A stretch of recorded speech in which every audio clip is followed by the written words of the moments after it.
Railway Koduru Janasena MLA అరవ శ్రీధర్ వ్యవహారం ఇప్పుడు second కో మలుపు తిరుగుతోంది. ఎమ్మెల్యేది హనీ ట్రాప్ అని ఒకరు, కాదు బాధితురాలే మోసం చేసినట్టు మరొకరు. ఇలా పరస్పర ఆరోపణల మధ్య మరో సంచలన వీడియో ఇప్పుడు బయటకు వస్తోంది. ఇప్పటివరకు ఎమ్మెల్యేతో చేసిన వాట్సాప్ వీడియో కాల్స్, చాటింగ్స్ ను మాత్రమే బయటపెట్టిన సదరు మహిళా ఉద్యోగి తొలిసారిగా ఇద్దరూ ప్రత్యక్షంగా కలిసి ఉన్న వీడియోని ఒకటి విడుదల చేశారు.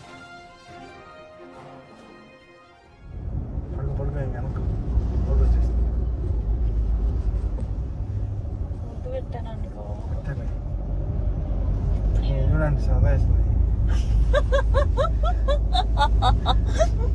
అప్పుడు ఆమె వచ్చేది ఎందుకు నువ్వు పక్కన కూర్చోబెట్టుకున్నావు అన్నాను.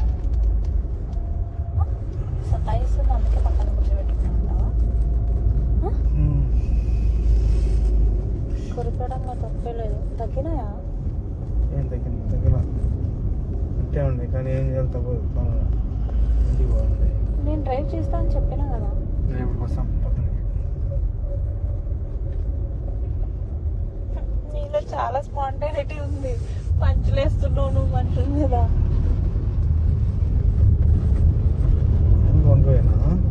ఎందుకు వీణా ఇప్పుడే మన ఊరు వచ్చేసిందా? బాధితురాలు వీణ విడుదల చేసిన వీడియోలో ఎమ్మెల్యే అరవ శ్రీధర్ స్వయంగా కారు నడుపుతుండగా ఆమె పక్క సీట్లో కూర్చొని ఉండడం కనిపిస్తోంది. ఇది కేవలం రాజకీయ కుట్ర కాదని, ఏడాదిన్నర కాలంగా తమ మధ్య ఉన్న అనుబంధానికి వీడియోలే సాక్ష్యమంటూ వీణ గట్టిగా వాదిస్తున్నారు. తనను పెళ్లి చేసుకుంటానని నమ్మించి పలుమార్లు అబార్షన్స్ చేయించి ఇప్పుడు అన్యాయం చేశారంటూ మీడియా ముందు కన్నీటి పర్యంతమయ్యారు.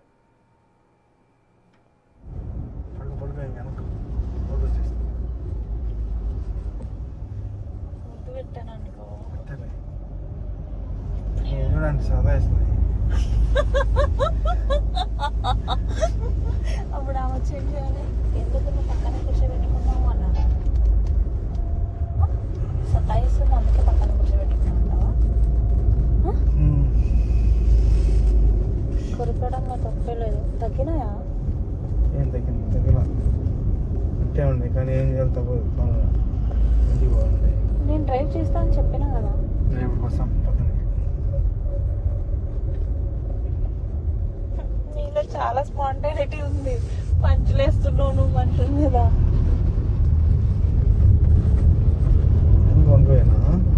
ఎందుకు వీణా ఇప్పుడే మన ఊరు వచ్చేసిందా?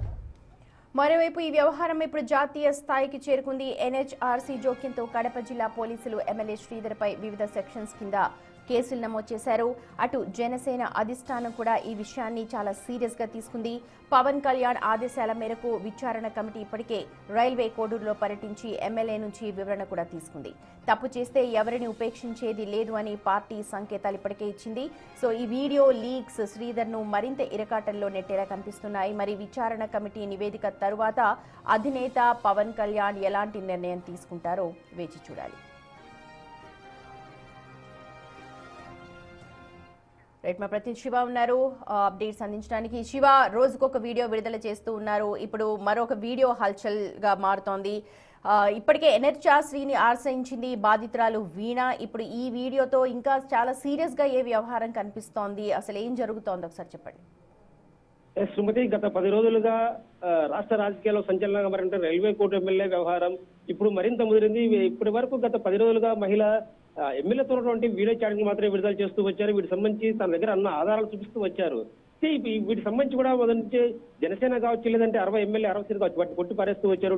డీప్ ఫేక్ వీడియోస్ అంటూ కూడా వాటిని ఖండించారు. అయితే మహిళ మాత్రం మొదటి చెప్తుంది, అరవసరి గారి మధ్య ఉన్న సాన్నిహిత్యం కావచ్చు, మా మధ్య ఉన్న రిలేషన్ కావచ్చు, నా దగ్గర పురిస్తారా ఆధారాలు ఉన్నాయి, నాకు న్యాయం జరగాలంటూ కూడా మహిళ అయితే ఆరోపిస్తారో వాటికి బలం చేకూరేలా ఇప్పుడు మరొక వీడియో సంచలనంగా మారింది. ఎమ్మెల్యే అరవసరి సదరు మహిళ ఇద్దరు కారులో సరదాగా వెళ్తూ ఉన్న వీడియో ఇప్పుడు విడుదల కావడంతో వీటికి మరింత బలం చేకూరింది. ఎప్పుడైతే మహిళ చెప్తున్నారో ఎమ్మెల్యే శ్రీధర్ మా మధ్య ఉన్న రిలేషన్ అని చెప్తూ వచ్చినప్పటికీ కూడా వీరంతా క్రాష్ అంటూ లేదంటే హనీ డ్రాప్ అంటూ కొట్టి పారేశారు. ఇప్పుడు ఈ వీడియో ఒక స్పష్టంగా ఉంది. ఇద్దరు కలిసి ఒకే కారులో వెళ్తున్నారు. ఇప్పటి వరకు కేవలం వీడియో చాట్ మాత్రమే వచ్చాయి. ఇప్పుడు ఎమ్మెల్యేతో ప్రత్యక్షంగా కలిసి ఉన్నటువంటి ఒక వీడియో మాత్రం ఇప్పుడు మరింత ఆసక్తి రేపుతోంది. కాబట్టి ఖచ్చితంగా నాకు ఈ అంశంపై నాకు మొదటి నుంచి కూడా న్యాయం కావాలంటే జస్టిస్ కావాలని కోరుతున్న మహిళ ఏదైతే ఒక వీడియో విడుదల చేసి మరింత వీడికి తన వ్యాఖ్యలకు బలం చేకూరాలని చేశారు. అయితే ఇప్పటి వరకు అధినేత పవన్ కళ్యాణ్ ఎమ్మెల్యే అరవై వ్యవహారంపై ఇప్పటి వరకు తను ఒక త్రిసభ్య కమిటీ ఏర్పాటు చేశారు. త్రిసభ్య కమిటీ సైతం కూడా రైల్వే కోర్టులు చేరుకుని అక్కడ ఉన్నటువంటి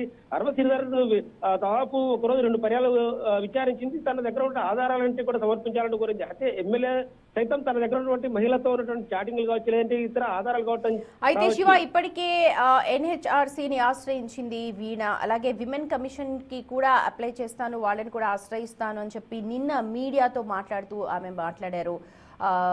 న్యాయం కోరుతూ ఉంది. ఏ న్యాయం చేయాలని కోరుకుంటోంది తనకి?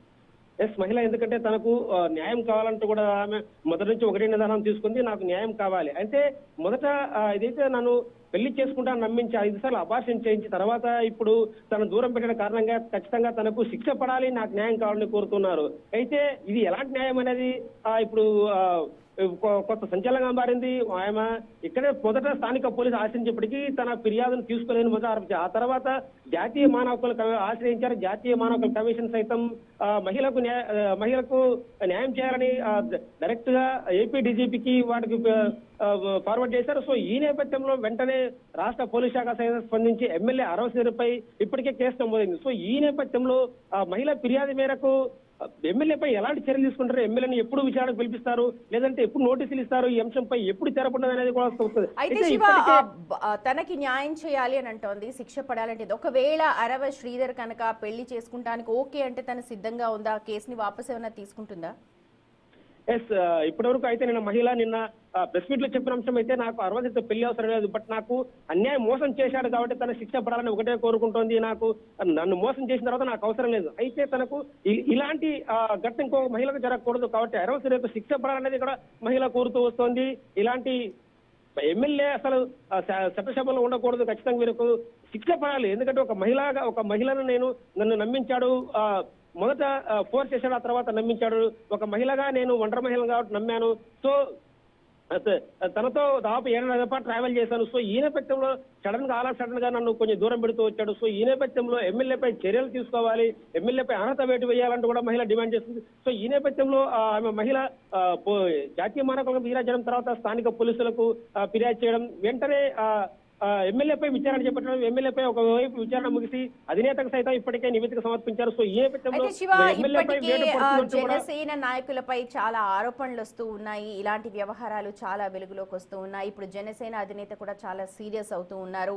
అరవ శ్రీధర్ కి సంబంధించి ఒక 3 మెన్ కమిటీని కూడా ఏర్పాటు చేశారు. నిన్నంతా కూడా వాళ్ళు రైల్వే కోడూరులో పర్యటించారు, ఇతర నాయకులతో కూడా మాట్లాడారు. ఇకపై జనసేన మీద ఎలాంటి మచ్చ రాకుండా ఉండడానికి ఇంకా కఠిన చర్యలు ఏమైనా తీసుకునే అవకాశాలు ఉన్నాయా? ఖచ్చితంగా, ఎందుకంటే ఇప్పటికే జనసేన పార్టీలో ఇలాంటి జరుగుతున్న పరిణామాలను అధినేత పవన్ కళ్యాణ్ చాలా సీరియస్ గా స్పందించారు. ఇప్పటికే జనరల్ పార్టీ సమావేశంలో కూడా చాలా సీరియస్ గా వార్నింగ్ ఇచ్చారు. అసలు ఏం జరుగుతుంది పార్టీలో అంటూ కూడా ఎవరైతే నాదెండ్ల మనోహర్ కు ఆదేశాలు ఇచ్చారో వీటిపై ఇమ్మీడియట్ గా విచారణ చేపట్టి వాటికి సంబంధించి కూడా నాకు నివేదిక ఇవ్వాలి, వీటిపై ఇమ్మీడియట్ గా చర్యలు తీసుకోవాలంటూ కూడా సూచించి వెంటనే సో ఈ నేపథ్యంలో వెంటనే త్రిసభ్య కమిటీ సైతం రైల్వే కోర్టులు చేరుకోవడం, అక్కడ శ్రీధర్ వివరణ తీసుకోవడంతో పాటు స్థానిక పార్టీ నేతల వివరణ సైతం తీసుకున్నారు. వారందరినీ కూడా తెలుసుకున్నారు. దాదాపు 40 మంది పార్టీ కార్యకర్తల నుంచి కూడా వివరాలు సేకరించారు. వాటన్నిటి కూడా క్రోడీకరించి వీటన్నిటి కూడా అధినేత సమర్పిస్తారు. సో ఈ నేపథ్యంలో ఈ రోజు అధినేత వద్దకు కూడా ఎమ్మెల్యే విచారణ నివేదిక సైతం అందబోతోంది. సో ఈ రోజు అధినేత శ్రీధర్ పై ఖచ్చితంగా చర్యలు ఉంటాయి. దాదాపు ఈ రోజు ఎమ్మెల్యేను పార్టీ నుంచి సస్పెండ్ చేసే కూడా అవకాశం ఉంటుందంటే కూడా ఒకవైపు జనసేన వర్గాల్లో జోరుగా ప్రచారం సాగుతుంది. ఈ నేపథ్యంలో మహిళ మరో వీడియో విడుదల చేయడం, సో ఈ నేపథ్యంలో శ్రీధర్ రాజకీయ భవిష్యత్తుపై మాత్రం జనసేన ఉత్కంఠ రేపుతోంది. సుమతి. రైట్ శివ, మొత్తానికి అరవ శ్రీధర్ రాజకీయ భవితవ్యంపై నిజంగానే అనుమానాలు తలెత్తుతూ ఉన్నాయి. కఠిన చర్యలు తీసుకునే అవకాశం ఉంది పార్టీ పరంగా అని తెలుస్తోంది. జనసేనాని పవన్ కళ్యాణ్ ఆదేశాల మేరకు ఏర్పాటైన త్రిసభ్య కమిటీ గత 2 రోజులుగా రైల్వే కోడూరులో క్షేత్రస్థాయిలో విచారణనంతా కూడా పూర్తి చేసింది. ఈ విచారణలో భాగంగా కమిటీ సభ్యులు శివశంకర్, అలాగే తమ్మళ్లపల్లి రమాదేవి, టీసీ వరుణ్ కీలక సాక్ష్యాధారాలన్నింటినీ కూడా సేకరించారు. అలాగే బాధితులు సమర్పించిన వీడియో రికార్డింగ్స్ కావచ్చు, వాట్సాప్ చాటింగ్స్, వీడియోలను కమిటీ చాలా క్షుణ్ణంగా పరిశీలించింది. అటు ఎమ్మెల్యే అరవ శ్రీధర్ తన వివరణ ఇస్తూ ఇదంతా రాజకీయ కుట్ర అని, డీ ఫేక్ వీడియోలంటూ వాదించినప్పటికీ కూడా కమిటీ మాత్రం ప్రాథమికంగా ఎమ్మెల్యే వైపు తప్పు ఉన్నట్లుగానే గుర్తించినట్లు తెలుస్తోంది.